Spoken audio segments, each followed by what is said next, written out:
Hey everybody, Tim here with today's episode of Star Trek Voyager, Season 3, Episode 6, Remember. And God, I wish I could actually forget this episode. In fact, I kind of have already, just watched it, already kind of forgot most of it.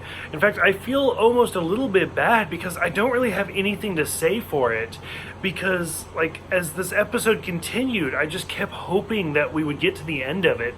It's a little bit of a hint of, like LaCroix, it's a hint of the episode Violation from The Next Generation, where if you remember that episode, that's the one where the Enterprise encounters this telepathic race, and one of them starts forcing his powers upon Deanna.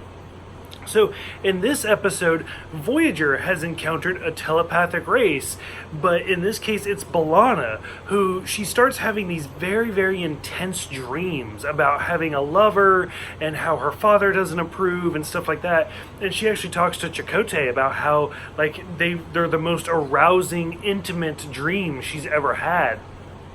As the episode continues, I've already forgot the name of the species, the Inrans or something.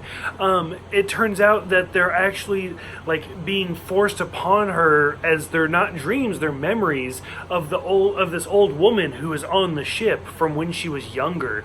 And the telepathic part's kind of cool. The episode starts out with this guy putting his knowledge of music onto Janeway so she can play this magical bubble.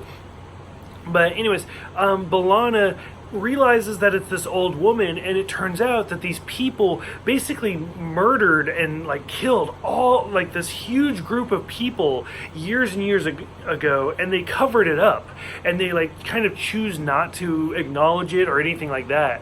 And the old woman kind of gives the final memory, and it's she actually kind of turned in her own boyfriend to her father and watched his execution. Overall, I don't know, I thought this episode was so boring and it was so slow and I couldn't get into it. Bruce Davison makes an appearance, who the whole time he was on there, I just kept looking at him who is that? I know who that is. And it's kind of funny because I was is that the guy from the original Battlestar Galactica? And I eventually, when the episode was over, I looked it up, and it's not. It's I was thinking of Ed Bagley Jr., which is amazing because 2 episodes from now he appears. But no, Bruce Davison, he's done so much stuff. He was the original Willard back in the 70s or 80s. The fans of the X-Men movies would recognize him as Senator Kelly. He's a great actor. So it's kind of cool to see him, but overall this episode just didn't do it for me. I couldn't get into it, couldn't really appreciate it. For those who have seen this one, what did you guys think? Go ahead, let me know in the comments below, and I will see you guys next time for Sacred Ground.